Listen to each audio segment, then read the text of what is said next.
So there are a lot of people out there that are curious about the basic workflow of the Akai Force. So in this video, I'm just going to give you a very simple, brief overview of the basics on the Akai Force. Check it out.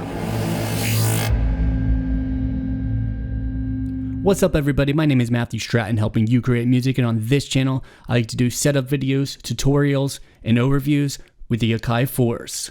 So first things first, whenever you open up the Akai Force, you're going to get this screen. I want to show you how to change the screen. Go to Empty Project, go to Preferences. So to get to Preferences, go to Menu, click this gear up here. So once you push that gear, go to Project Defaults. Once you get to Project Defaults, you'll get this screen.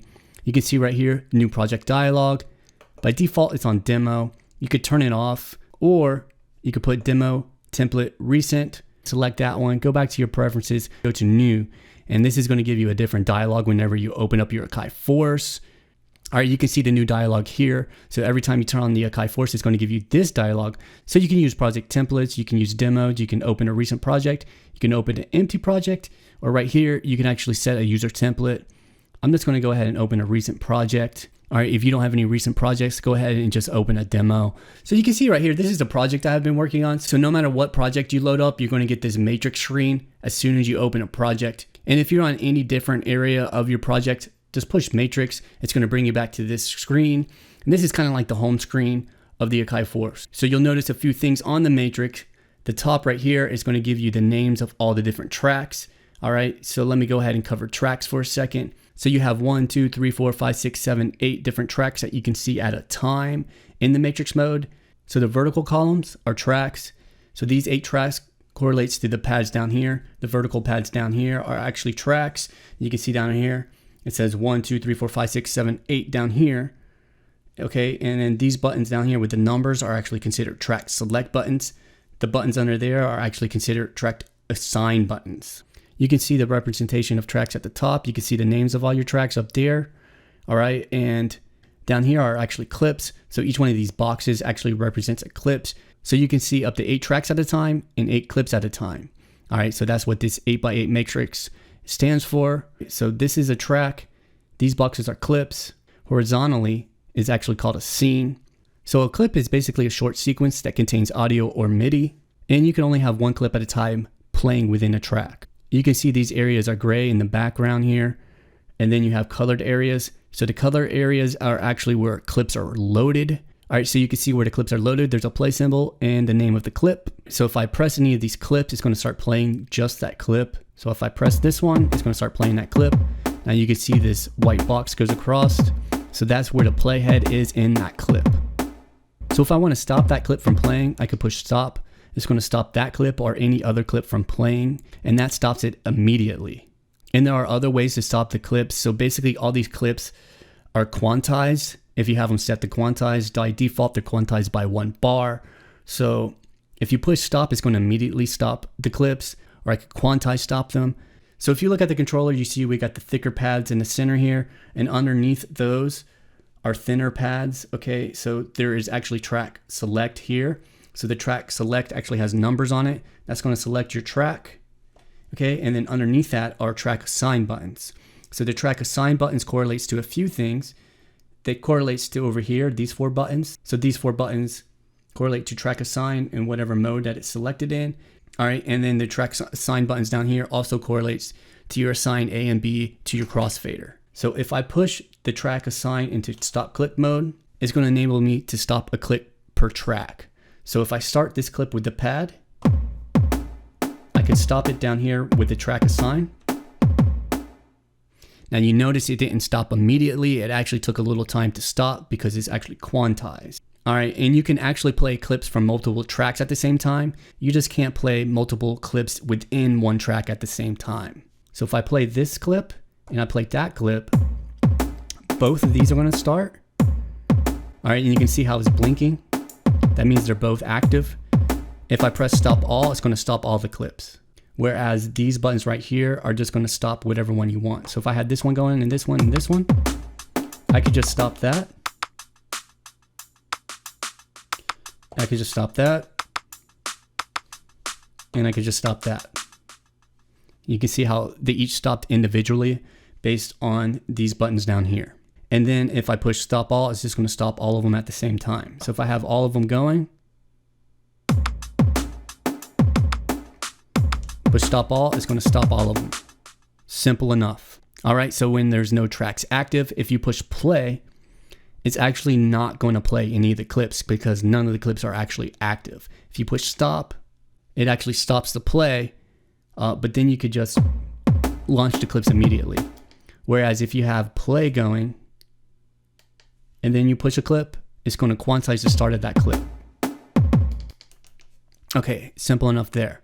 All right, so you have your tracks, okay, going this way, and you have clips within the tracks this way. You could only play one clip at a time per track, but you could play multiple clips across the tracks. And then the horizontal rows are actually considered scenes. So you can see on the right here, there are a bunch of launch buttons. So you can actually launch groups of clips together at the same time within a scene. So if I push launch on any of these, it's going to start a scene. All right, you can see here, here's a scene. You can see up here, there are actually play buttons as well. And it starts at number 1, 2, 3, 4 going down. So if I tap here or tap here, it's the same thing. All right, so if I launch this scene here, which is scene 4, it's going to start all those clips at the same time. Okay, so I can push stop all. Boom. Stops all the clips at the same time. All right, so if I launch scene 4, I can go straight from scene 4 to scene maybe 6. All right, scene 7. Back to scene 4. I can go to whatever scenes that I want to. All right, push stop all. That's going to deactivate all the clips. Okay, so I hope this makes sense. So one of the ways that I look at scenes is maybe one scene can be an intro, one scene can be a chorus, one scene could be like a break or interlude, one scene could be like a verse, a breakdown. So I grew up working in bands, so that's how I see things, like intro, verse, chorus, etc. You can look at them however you see fit. That's how I see them, like an intro, verse, chorus, bridge, breakdown, etc. So the last thing I want to cover before I end the video is the crossfader. And I just want to give you a basic insight to the crossfader. You can see there's a sign A and a sign B, and there's A and B on the crossfader. So if I put the crossfader all the way to the left, that's going to be A. If I put it all the way to the right, it's going to be B. In the center, it's A and B mixed evenly. All right. And you can see up here, I actually already have some things assigned to the crossfader.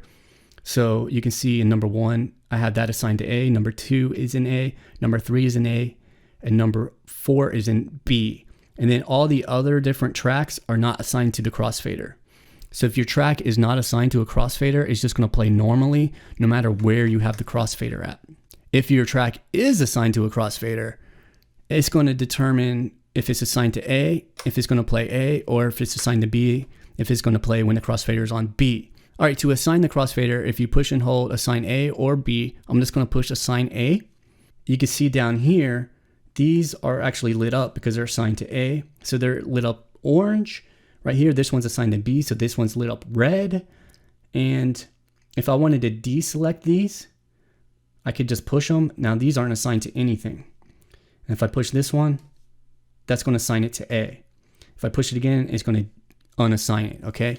So now if I want to reassign that, if I push and hold A, I could assign track 1 to crossfader side A, and I could assign, let's say, track 4 to B. So if I push and hold B, and then push assign button, the track assign button, it's going to assign it to B. So this one's on A, and number 4 is on B.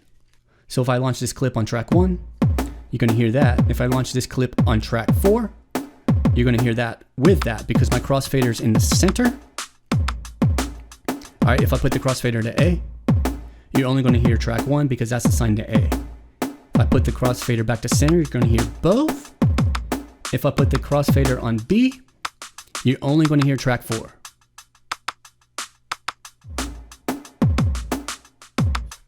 All right, and if I wanted to unassign it, if I push and hold assign B and select that, it's going to unassign it from B. And if I want to unassign this from A, push and hold A, push track assign, boom, completely unassigned. So now it doesn't matter where I put the crossfader. So I hope this made sense to you. If you have any questions, ask me in the comments. I'll go deeper into the next videos about the workflow. I just want to give you a very brief, simple overview of how scenes and clips work. And if you found value in this video, go ahead and push the thumbs up below. If you want more videos about the Akai Force, consider subscribing to the channel. I will be doing more tutorials about the Akai Force, but in the meantime, if you haven't checked out my playlist yet, go ahead and click or tap the screen on the left. That's going to take you to my first Akai Force playlist, so you can go ahead and check out my first videos about the Akai Force. If you want to see my newest video, go ahead and click or tap the screen on the right. That's going to take you to my new video. My name is Matthew. Continue to create music, and we'll talk soon.